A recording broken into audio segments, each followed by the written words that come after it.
Hi,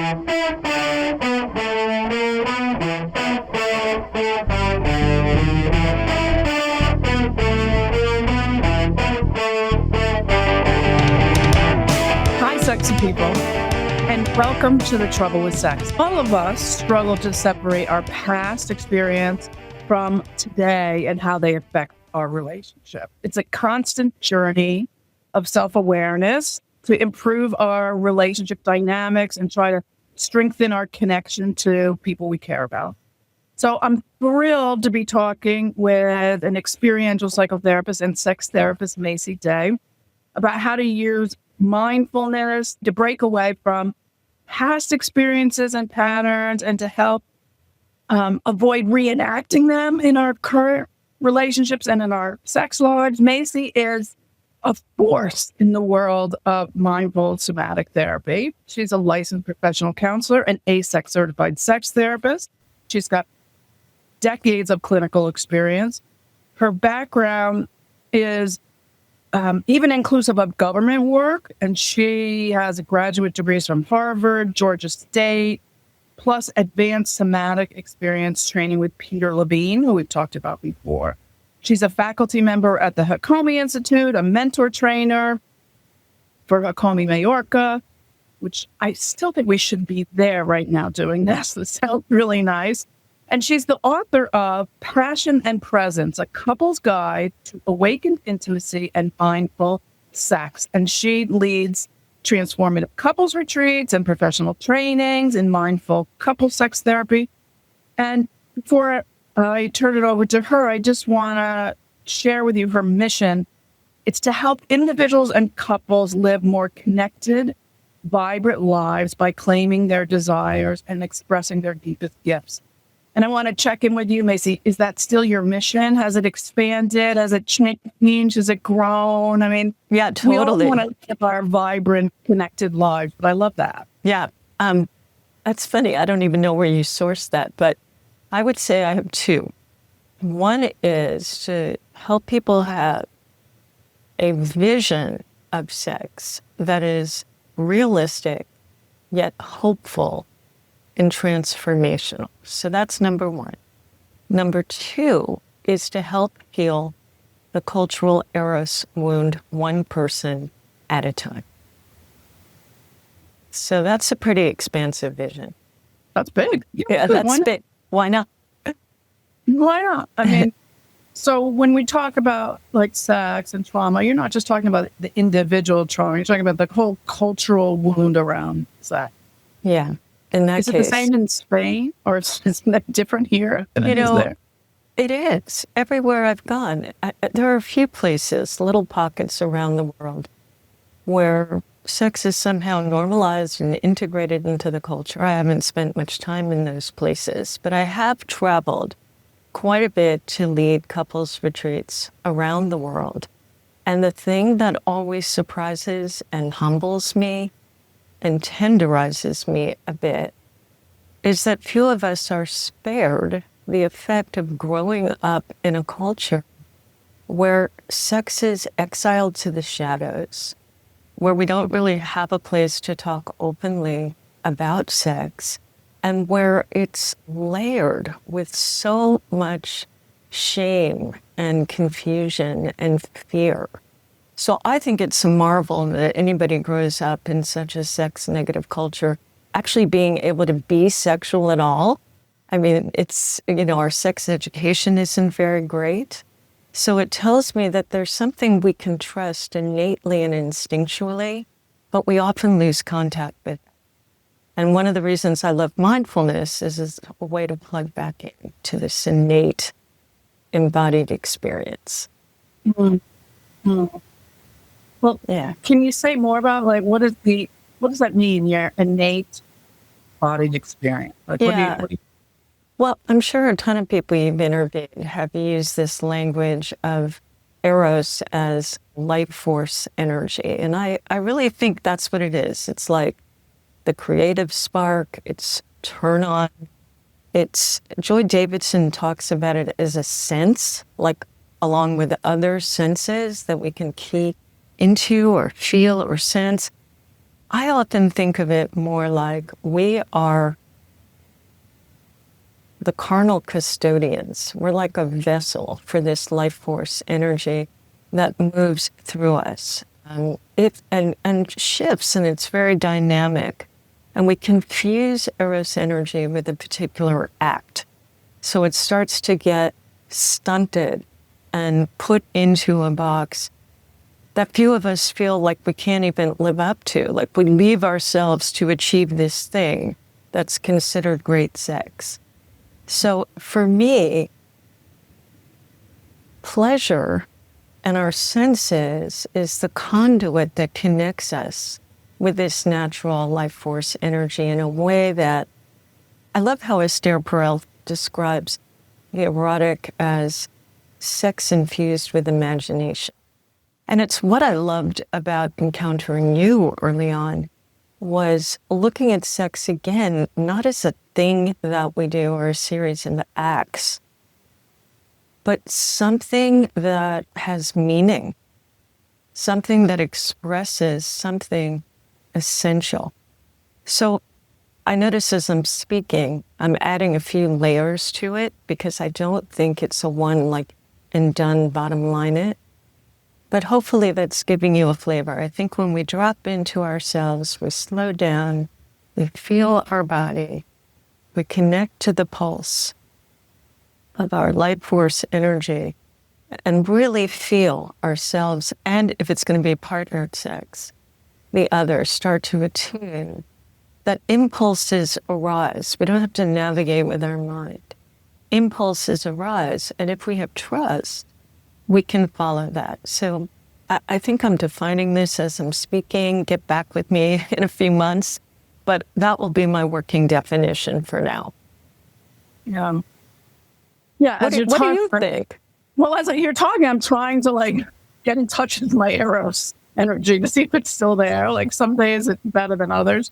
But yeah. I mean, the way I describe it is, you're still alive, you still have it. So, be calm. Because sometimes I feel like, if you've been sick or if your partner's been sick or if you're getting older or if there's been a crisis, it can feel like that is a separate part of us and that we have only a limited amount. It's like the juice gets used up or hard to access, or I must have used my share. Yeah. Or maybe I used up all my share when I was younger and now I don't, now I just have the dribs and drabs. Or it can just be harder to access when there's more stress, or when you're more tired, or there's so many excuses of ways to outsource it. Like I can't get to it because of this, but if I had this, I would be able to.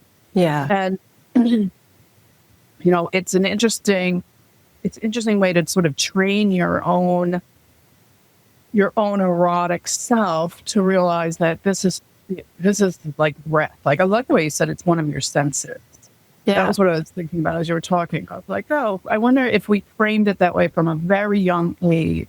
Mm-hmm. That, you can see, you can hear, you can taste, and you have this other part that's part of your sensuality. If that would change the way we looked at it instead of from a place of shame and guilt. Absolutely. This is just inspiring me to say a couple more things, which is I'm not saying that Eros is desire and drive, because absolutely that fluctuates and, there's so many factors that contribute to that. What I'm saying is that indeed, we often have to change channels, or shift states to be in contact with something, but that it's waiting for us. There's this quote that I try to use anytime I can. So you've just given me an opening. It's by the poet Yeats, and I may botch it, but what he says is, the world is full of magical things, waiting for our senses to grow sharper. I love that. Like, that suggests to me, it's here already. We don't have to manufacture something. We don't have to, push to produce. Let's just use our senses, tune in a little bit more, and trust that there's something there. It does not have to look like what we saw in the movies last week. It doesn't have to look like what we did last week or 10 years ago. It's just connecting to this channel where our senses are inviting us into another state where we can meet from this place of possibility and expression through our bodies. And that we don't have to have an idea on the front end of what it's going to look like. In fact, I love the idea of co-emergence. Like variables come together and something happens that unless we're doing the same thing all the time, then yes, we'll have the same thing. But if we're entering with a kind of innocence, a kind of open, almost emptiness, where we delete all the preconceptions, then something is likely to show up. And it doesn't have to be amazing. It can be nice, or it can be amazing, or it can be like, what was that? That was like, off. I mean, that's real life sex. It's variable, but it's there waiting for us. I trust that. I like that. I like that it's there waiting for us. Trust that. And then it can be amazing. It can be, what was that? Yeah. It can be nice too. I like that. Yeah. Yeah. My whole thing, back to mission, is how can we cultivate states of mind that allow for pleasurable, pressure-free creative sex? Because pressure's the death knell, I'm convinced. And most of us have it. Growing up in this bigger, better, more culture, most of us feel it has to be a slam dunk. And so it's like, oh God, I'm not up for that. I can't even go there. Well, how do you work with couples to get them to get in touch with that and remove the pressure? How do you help them to remove the pressure of the quote unquote slam dunk, which I want to make a sexual joke out of, but I won't. Just let it be what it is. Yeah. How do you let them not just intellectualize that, but really embody that? Yeah. The pressure doesn't have to be there. Well, let me start by saying mindful sexuality and passion and presence, my approach, is not about be different. Because the beautiful thing about mindfulness is it's about let's research what's here. So the first step, if I'm working with people who are in what I call a performance trance, is to have them study what their expectations start to create in their body and their mind. Because so many of us are just on automatic. It's like plug and play. You can make another joke. But there's this, we're so entranced with performance that we just have our goals, we have our script, even if they're somewhat implicit, and we're staring toward it, not even noticing the toll it's taken, how we're gripped, how our attention is outward, how we're not really feeling much, we're pretty numb, how we're evaluating, how am I doing? I'm getting less and less present. So step one is starting to observe and really actually befriend some of our habits in vivo. But we can also do that in the therapy office. And to then go, oh, okay, this is what's happening. So let me pause. I'm a big believer in pausing and do a little gentle reset. Maybe my partner and I huddle for a moment and we remind each other, nothing has to happen. This is about presence, not performance. It's about it tuning in, not achieving something. So let's take a couple of breaths and let's wait for a fresh impulse. So it's reorienting. It's like, let's give up the goal. Let's keep coming back to now. Let's keep using our senses and feel the places of contact.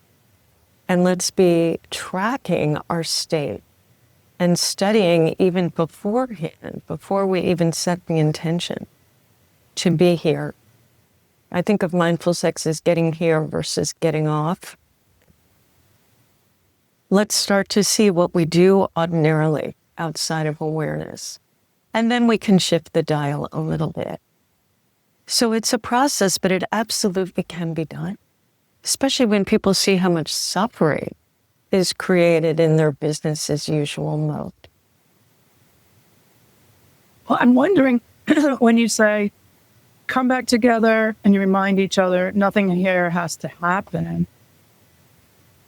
It's really hard to imagine people not having an expectation of something to happen. So you're saying, like, from the get-go, deciding and understanding what the expectation might be. Is this going to be enough? Are we going to be okay holding each other, being naked together, being present? Because it sounds like the hook for many people is it's not going to be enough. I want something to happen. At least one of us does. And so you're sort of going in saying, well, we have to both buy into the idea that this could be enough. Yeah. And is that first of all, struggle? I have three things to say. I hope I can remember them all. First of all, yes, it's a radical reorientation, isn't it? It totally is, like a shift. And since you started me on this mission thing, I'm just going to keep adding to the stockpile.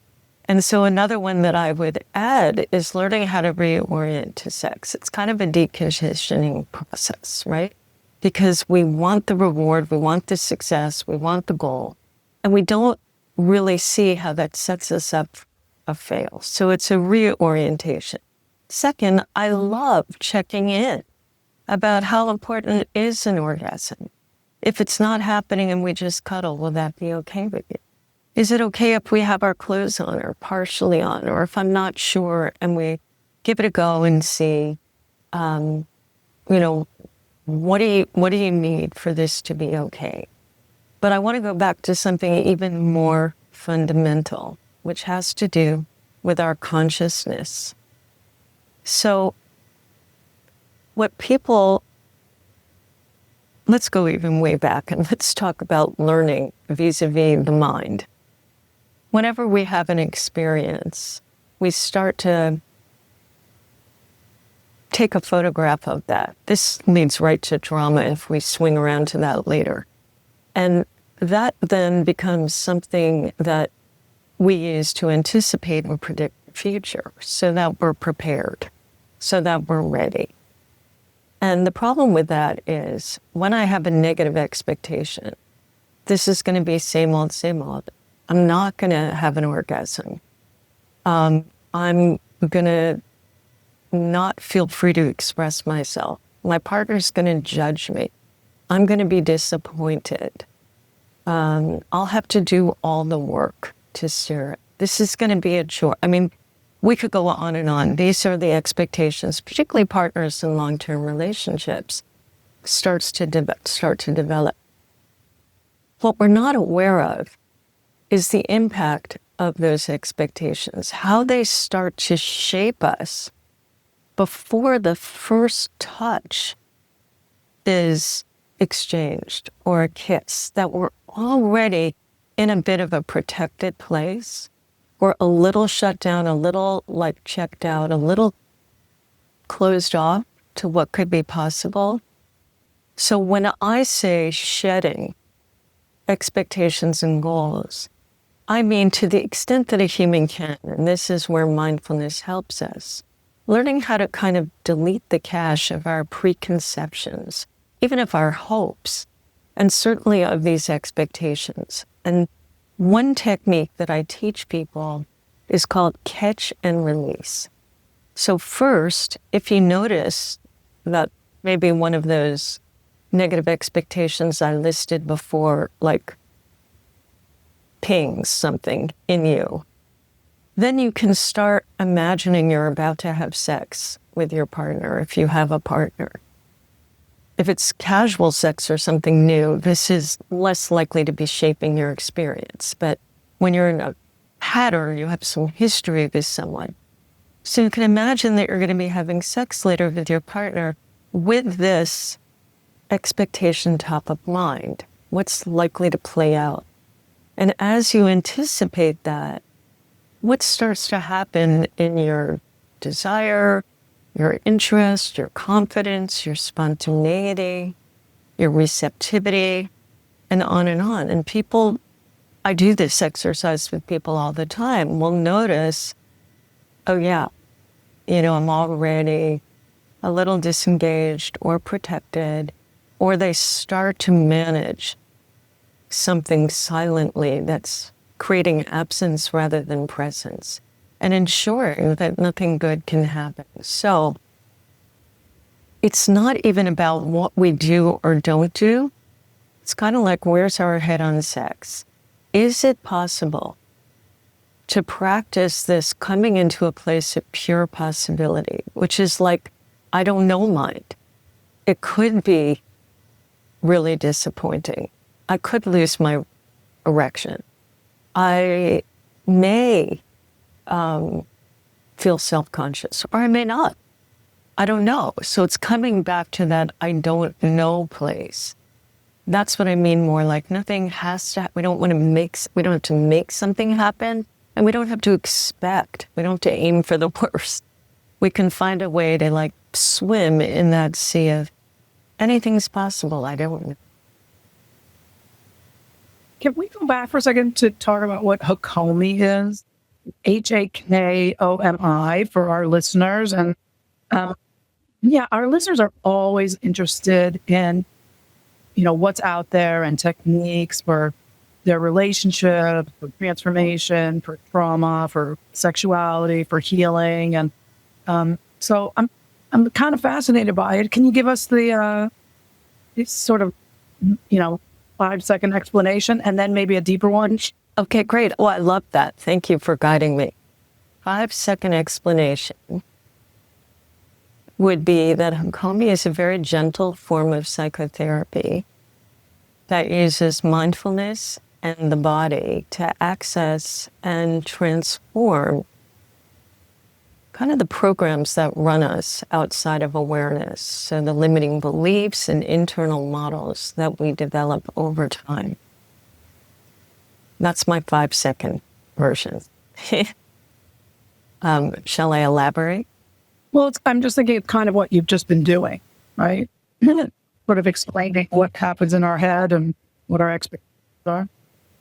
The piece that was Hakomi-like in what I've said so far is, let's see what is happening and see what we can discover, as opposed to making something happen. It's not specific to, let's work with our consciousness in that particular way. That's kind of my blend of Hakomi with awakened intimacy and a few other things. Really, as you know, so the full name is Hakomi Mindful Somatic Psychotherapy. And as you know, mindfulness is ubiquitous. It's everywhere. Every therapy on earth now claims to be a mindfulness-based approach. And we have mindfulness in the military and in business and education. It's like everywhere. Now, typically, in all of those instances, including psychotherapy, mindfulness is seen as a tool to increase something, increase focus, increase productivity, increase resiliency, increase happiness.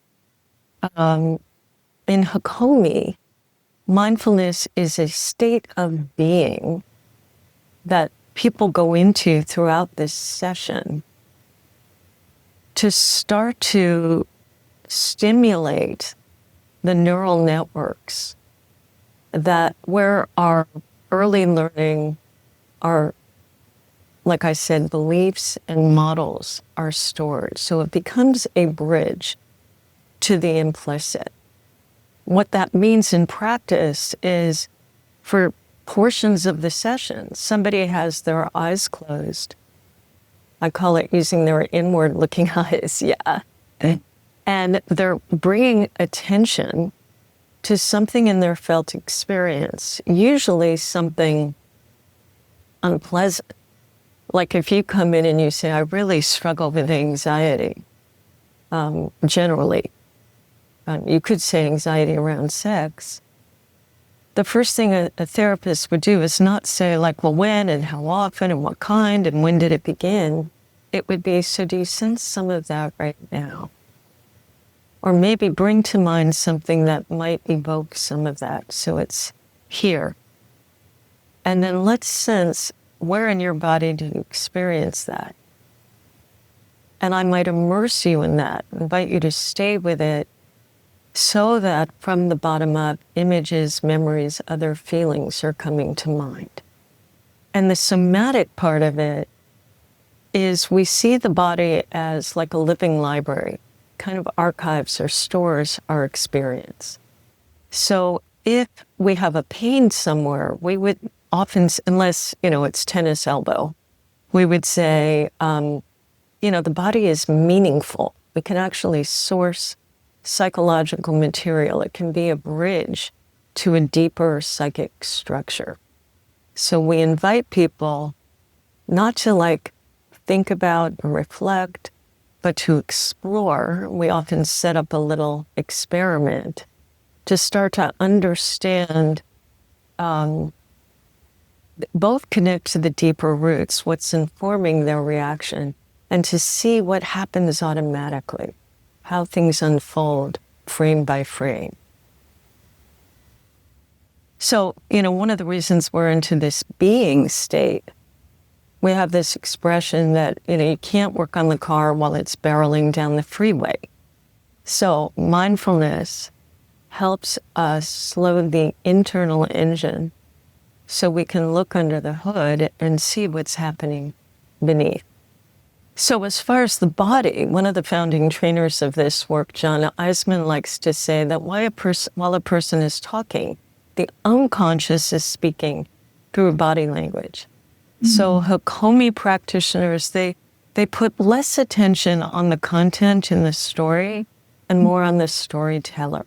What's happening right now as you're sharing this? Okay. I'll give you examples later if you like. Well, it's kind of like a combination of EMDR and mindfulness and somatic experiencing. And I like that it's very present, and I like that it integrates the body. I think therapy is moving more towards that model. I think for a long time, we looked at the body as totally separate and unnecessary. Yeah, for sure. We would hit our head. Yeah, but it's definitely a depth-oriented psychology, and we're looking at developmental themes like worth and safety, freedom and agency, lovability, and we're really evoking experience in ways that make the invisible more visible. And then we can then we have lots of possibilities. And then, like other healing systems, we're all about installing a corrective experience, something reparative, or offering, certainly in trauma. And this is not specific to Hakomi necessarily, trauma-oriented work, reconsolidating memories, which I can break down later if you want in lay language. Well, I'm just curious, before we take a break, are you saying that you'll do that through the body and having the body talk, or are you doing that through just memory work? So it's really hard to describe because it's so experiential. So that's why it might be useful if I give you a case example. So I was working with a couple, and as is often the case, so I'm going to weave sex in here because we're in this podcast. One of the partners, this was a cisgender heterosexual couple, so the male was very interested in expanding their erotic life to include role play and some light bondage. And their partner was like a hard no. And as you can imagine, they had looped around this issue for a long time, were really entrenched in this power struggle. They both felt diminished. They both felt judged and misunderstood. Now, some approaches to couples sex therapy or couples therapy would say to the partner that's wanting to expand, what's important about that to you? Like, what are you hoping to get out of that experience? what makes that exciting? And then might turn to the other partner and say, and what about that is aversive to you? What don't you like? What are you afraid might happen? Now, a conversation like that is mostly going to be driven through some of our templates. We're going to be speculating and reflecting, and human brains are amazing at coming up with explanations that sound really plausible. But the problem is those explanations are not going to shift the underlying dynamic or bring them closer. It's likely to just provide fuel for their justifications. So what we would do in Hakomi and what I do in Passion and Presence is create a little research project. So it would look like this. This is what we came up with. The woman got mindful, because if we're going to research in mindfulness, the quality of our data, what we evoke, is only as good as our state. Got mindful, turned inward, had attention on their felt experience. They were instructed to report on anything they noticed. And when they gave the signal, their partner said, I want you to dress up for me. Now, what I forgot to say was a big part of this fantasy was, we're going to put on costumes, play with different personas. And so that was the statement, I want you to dress up for me. And the woman reported, I notice a clench in my belly. I notice almost like fire rising up. I can feel my heart stops and my jaw gets really tight. So what we do is we immerse the person in that experience and see what unfolds, what we can discover from there. And even what the body seems to be saying as we maybe exaggerate that. But here was the interesting thing. We did all of that, but as she stayed with it, as she lingered, she could feel that underneath this tight, clenched jaw was a feeling of despair and a sense of collapse and a sense of hopelessness. And as she started to talk about it, she kind of went into that. And her partner and I were, our attention was rapt, because when this kind of thing unfolds, it's born of the moment. It's not what I know, it's what's unfolding. There's a sweetness to it and a heart-melting kind of thing. But now we're getting to the deeper root. As we explored that, this whole backstory opened of her growing up in a very demanding household, particularly her father, who expected perfection in everything, how she dressed, her academically, socially. If there were parties at the house, he would say, no, don't embarrass us. I want you to make us proud. But the problem was, he never praised her. He never gave her a feeling like, thank you, that was great, you're doing great. He just kept raising the bar. So over time, she developed this not fully conscious belief of, no matter what I do, it's not going to be enough. I'm not enough. Now, what's interesting is so how do we go from there to the no around role play or dressing up?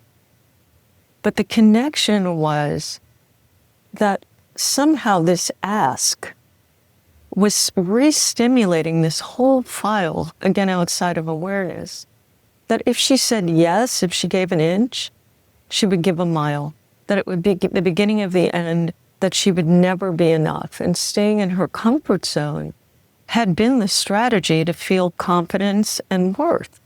So it was very edgy to open and go into this direction and what it would mean. And part was interceding and saying, hell no, we're not putting ourselves in that again. All of that was outside of awareness. And once that became visible, and this is the Hakomi way to evoke it, to stay with the body, to immerse, to see what's familiar, to use the present time state as a bridge because we have state-dependent memory, and to start to see, again, what is informing this experience. And then, of course, we did the same thing the other way. And now it was a totally different dynamic. They can engage as allies. They were both moved by this discovery. And there's much more empathy, I can imagine. Totally. Were they able to shift their sex life as a result of it? They were. She became more curious. They had to build. See, here's what's beautiful. I'm sure you agree that behind every wound is the innate treatment plan. Like, what were the missing experiences there? Well, one was appreciation and praise. So they built that in. That's often part of BDSM and light bondage, is if somebody is dominating, they're saying, very good. Good girl, I like that. That was right. 2, if somebody is telling you what to do, you don't have to try to get it right for them, right? You can just surrender into the thing. But 3, they had to both watch, because on his side, there could have been a tendency to want more and more because of his developmental wounding. So they had to agree that this was not going to be like the floodgates are now removed and we're just going to suddenly be having, one adventure after another, that we pace ourselves, that we track the body. What's the capacity? Is there a yes? What's a no? And that we can stop anytime. And just those agreements created safety for her and gratitude for him. And yes, they did start to play and expand to a point that worked for both of them. Yeah. So, Maci, when we come back from our break, I'm going to ask you, same thing I ask all my guests, what do you think is the biggest trouble with sex today? We'll be right back. Are you at a crossroads in your relationship? Are you or your partner hesitant to commit the time and money to weekly couples therapy? You can resolve your conflict, work through affairs, increase intimacy, improve communication by working one-on-one with me, Dr. Tammy, in an intensive. It's similar to a couples workshop, but it's in person, private, just for the two of you, for a whole day or even 2 days. Come for an in-depth intervention that could last a lifetime. For more information, go to drtammynelson.com. That's DRTAMMY Nelson.com, and give yourself and your partner the relationship you both deserve. So who needs vaginal dilators? Well, those in perimenopause and menopause who have low estrogen causing thin, pale, and shrinking tissue, painful intercourse or painful penetration, infrequent sexual penetration, vaginismus, vulvodynia, if your partner has a penis with a large girth or length, a neovagina patient, breast and other female cancer patients, if you've had pelvic floor radiation, and virgins. Now, the primary benefit of my wearable vaginal dilators include mobility during use.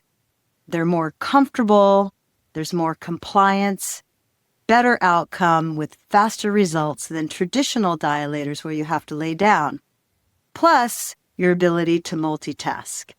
You can find my Shiology wearable dilators on my website at drsherry.com.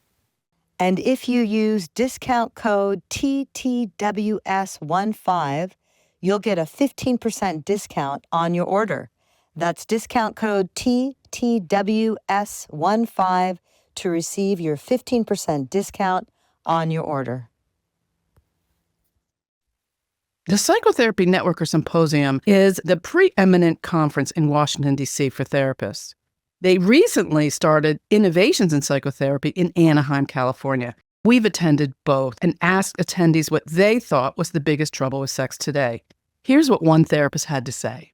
What do you think is the biggest trouble with sex today? Well, the cheeky side of me says there's not enough of it. But the practical side says communication, boundaries, and consent. That's what I think the biggest trouble with sex is. We'd like to hear from you. What do you think is the biggest trouble with sex today? Go to thetroublewithsex.com and click on Ask Dr. Tammy and submit your response today. We may use it on a future episode.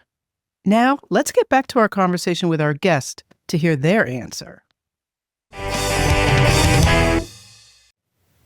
So we're here today with Maci Daye, and we're talking about BDSM and role play, which is one of my favorite topics.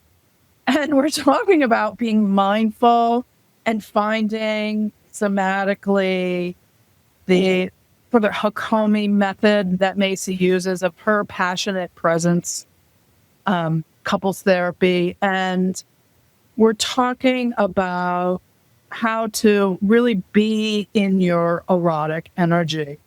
And so, Maci, what do you think is the biggest trouble with sex today? I was so glad I knew this was coming. I knew this was coming because you told me, and I listened to another interview recently, and I was like, oh, if that one came at me. And, it's like, where do we begin, right? There's so much. So I have had to feel into what is one of those things. So for this, I'm going to credit David Schnarch, the late David Schnarch. So he said that one of the problems is we confuse genital prime with sexual prime. What does that mean, and why does that matter? Well, most of us are going to age, and the demographic shows that many of us already are aging, and many of us think, well, I'm aging out of sex, back to where we started. This whole idea of the slow fade, that the candle's burning, but it's getting dimmer and dimmer, and then it's just going to be snuffed out, right? And part of the reason, this is another confusion, which I said in the beginning, is we confuse sex and eroticism as being an act or a series of acts. And it's true. There are some things as we age, our body may not be able to do. And when we're young, we have tons of libido, lubrication, strong erections. We can go again and again and again.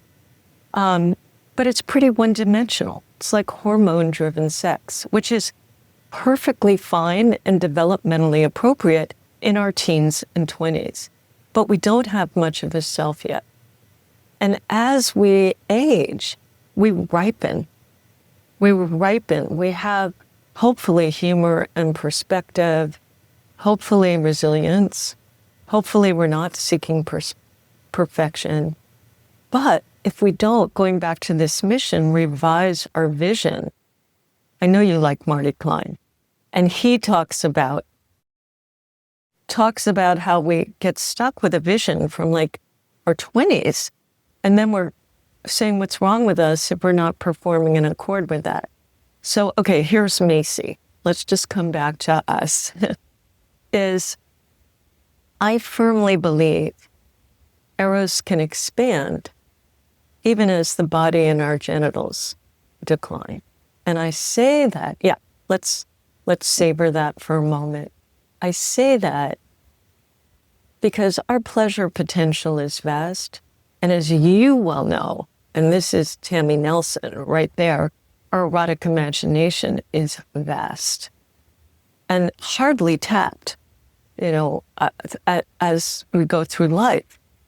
So when we confuse sex as, being something of the genitals solely and an act, then we're missing out on lifelong eroticism. And I say ditch the script and go back to this more mindful, embodied place where there are no mistakes and where we feel what's here and we discover something new potentially every time, even after years or decades together, because we're meeting fresh. So, trouble with sex, confuse it with an act, confuse genital prime with sexual. And I like ditch the script. That's a great pull quote. Because I think that's such an important message to send to people, regardless of how old you are. And yes. built into that is the realization that we have a script and the awareness of trying to figure that out and letting it go. I really like that a lot.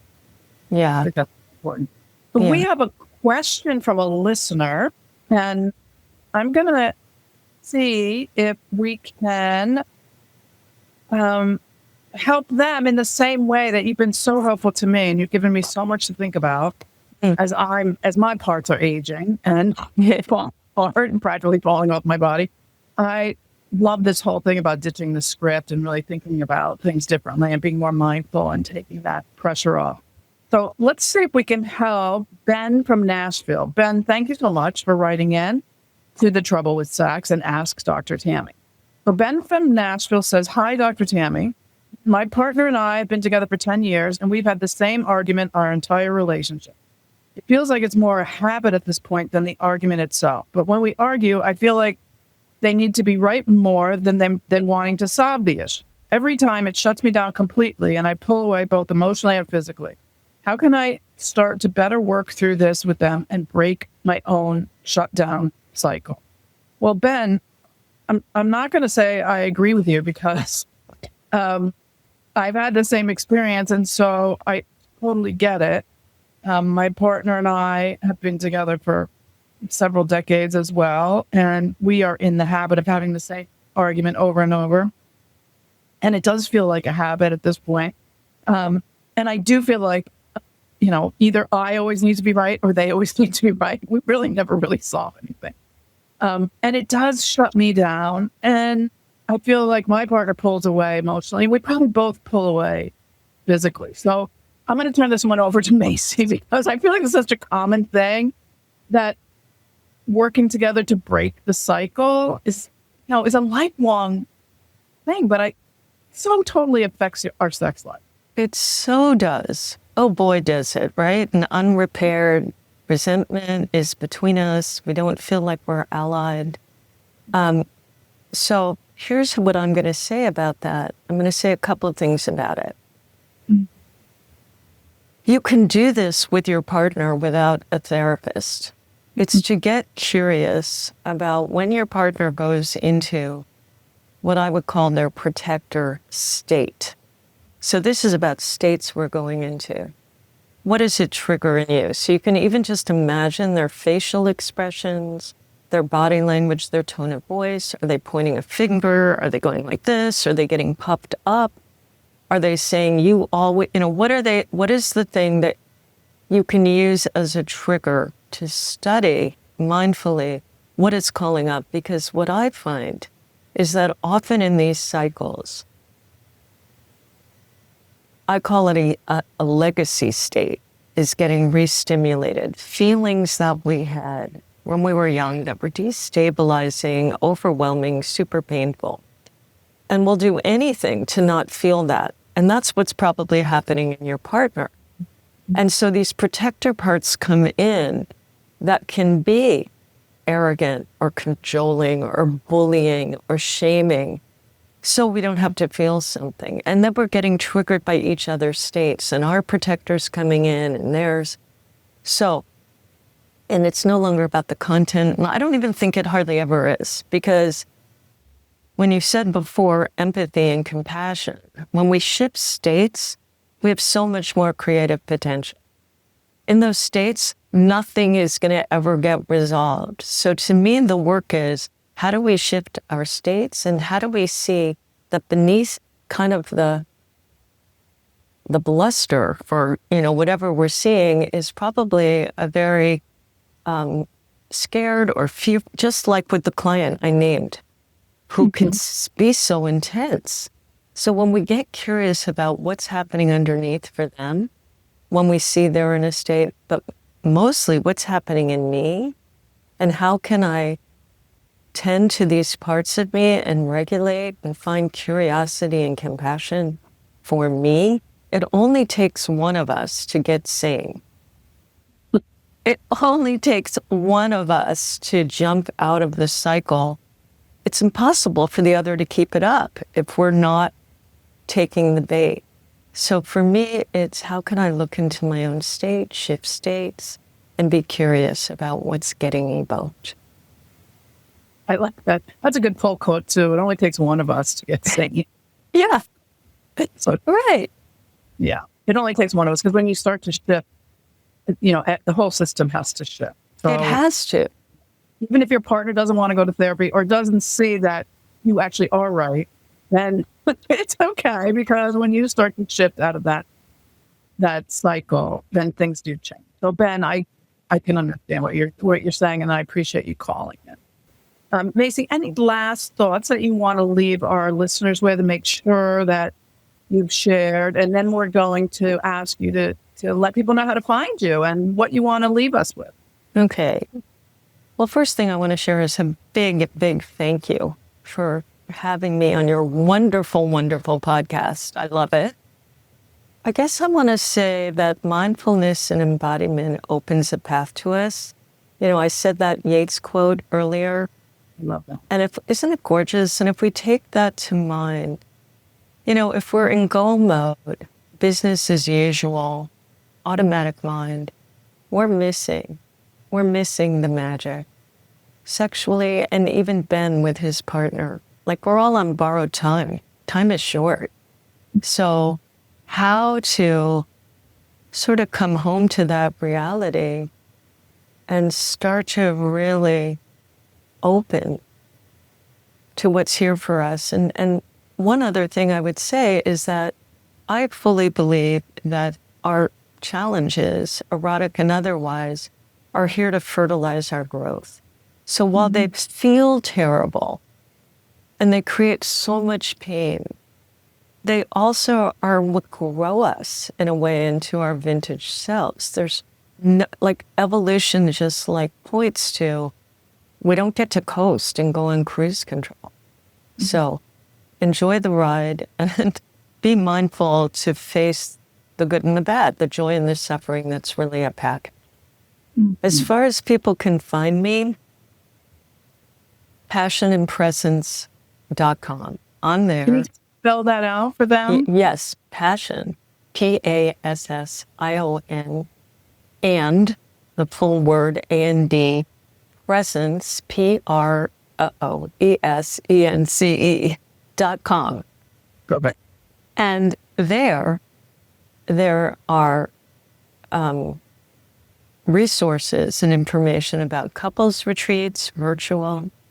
There's information about professional training, information about my book, podcast interviews like this one that are archived, and other gems, including, if people subscribe, 7 Keys to Wake Up Your Sex Life Now and Forever. So it's all there, all there. Perfect. Well, Maci, thank you so much for being here today. And can you just say that quote one more time, the poem, that little piece of the poem that I do that way? The world is full of magical things waiting for our senses to grow sharp.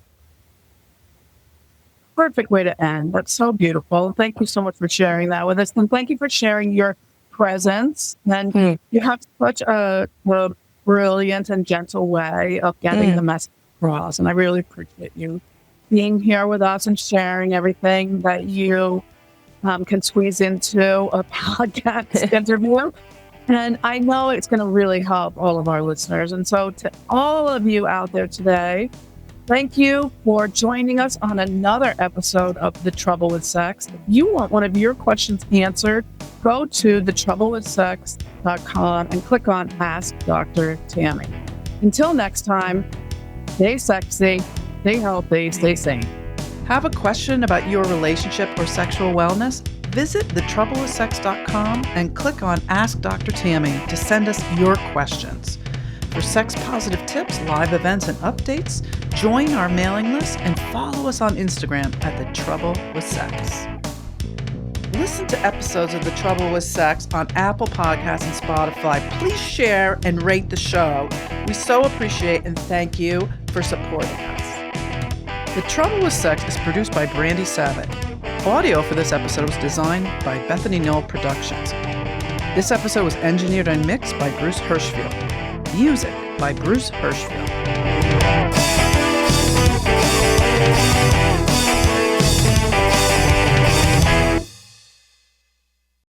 But wait, there's more. I want to introduce you to my wearable anal dilators. 36% of women, 44% of heterosexual men, and 80% of gay men enjoy anal play on a regular basis. I have created the only wearable anal dilators that come in a variety of shapes, sizes, and colors to help you gently and safely stretch the anal opening, making anal play more pleasurable and comfortable. My wearable anal dilators help avoid injury and trauma to the anal opening. Whether you enjoy anal penetration with a penis, finger, or sex toy, carefully stretching the anal sphincter will make anal play much more enjoyable with added satisfaction and less anal trauma. I designed them with you and your active lifestyle in mind. You can find them on my website at drsherry.com. And if you use discount code TTWS15, you'll get a 15% discount on your order. That's discount code TTWS15 to receive your 15% discount on your order.